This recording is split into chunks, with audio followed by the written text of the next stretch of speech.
नमस्कार मित्रों, मैं डॉक्टर शिव प्रकाश द्विवेदी आप सबका अंगिरा भाग्य दर्शनम चैनल पर स्वागत करते हैं और आपसे एक विशेष जानकारी साझा करते हैं। आप क्या ध्यान आकृष्ट कराना चाहेंगे? जैसा आप लोगों ने हमें निर्देश दिया था, आदेश दिया था और हमसे डिमांड किया था, मांग किया था। आप लोगों ने हमसे पूछा था कि क्या मैं वैदिक विषयों की, वैदिक परंपराओं का निर्वहन करने वाले गोत्रों का क्या वैदिक परिचय दे सकता हूं। निश्चित रूप से मैं आपके इस आदेश का पालन किया, अनेकानेक पुस्तकों का अध्ययन किया और वैसे मैं एक वीडियो के माध्यम से, लाइव वीडियो के माध्यम से, लाइव सेशन में मैंने 314 गोत्रों का नाम बताया था, किंतु सब पंक्ति पावन नहीं है, सबका पंक्ति परंपरा नहीं चला है, जिस वजह से सबका वैदिक परिचय नहीं मिल पाया है। हमें केवल 29 ऋषियों की वैदिक परंपराओं का, उनके वंश परंपराओं का, उनके वंश वंश का वैदिक परिचय प्राप्त हुआ है, जो मैं आपके सामने प्रस्तुत कर रहा हूं।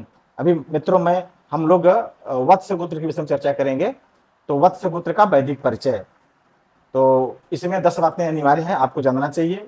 गोत्र, इसमें पंच प्रवर होगा, तो गोत्र, पंच प्रवर, वेद, उपवेद, शाखा, सूत्र, शिखा, पाद, कुल देवता और कुल देवी। इन 10 बातों का अगर आप ज्ञान कर लिया तो आप अपने गोत्र में सब कुछ जान गए हैं और इनका आप अपने पूजन में, पाठ में, विवाह आदि कर्म में जब प्रयोग करते हैं तो आपका जीवन कल्याणप्रद हो जाता है, मंगलमय हो जाता है, आपका जीवन उल्लासमय हो जाता है। ठीक है, चलिए हम लोग प्रयास करते हैं वत्स गोत्र का वैदिक परिचय जानने का प्रयास करते हैं। वत्स गोत्र का वैदिक परिचय, तो मैं बताना चाहूंगा कि जैसे इसमें पाद और शिखा पर ध्यान देना है। जब दक्षिण शिखा बोलूं तो मानिए कि आप अपने दक्षिण शिखा का जो बंधन करना है, ग्रंथ बंधन करना है, बांधना है, वो दाहिनी तरफ करके बांधना है, और जब वाम शिखा होगा तो बाएं तरफ बांधना है। और जब वाम पाद की बात हो तो आप पूजा पाठ यज्ञ इत्यादि में पहले बाएं पांव का प्रयोग करें, और जब दक्षिण पाद की बात हो तो पूजा पाठ इत्यादि में आप दक्षिण पाद का प्रयोग करें। ठीक है, तो हम लोग जानने का प्रयास करते हैं वत्स गोत्र का वैदिक परंपरा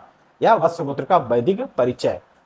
तो गोत्र वत्स, इसमें पंच प्रवर है, भार्गव, च्यवन, आप्तवान, और जमदग्नि। ये पंच प्रवर है। क्या क्या? भार्गव, च्यवन, आप्तवान, और जमदग्नि। ठीक, आपका वेद सामवेद है, आपका उपवेद गंधर्व वेद है, आपका शाखा कौथुमी है, सूत्र गोभिल है, आपका पाद बाम है, बाया है, आपकी शिखा बाई है, और आपके कुल देवता भगवान विष्णु है, और आपकी कुल देवी महामाया है। कैसे सुनिएगा?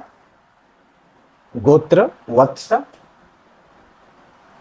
पंचप्रवर, भार्गव, च्यवन, अपवान, और जमदग्नि।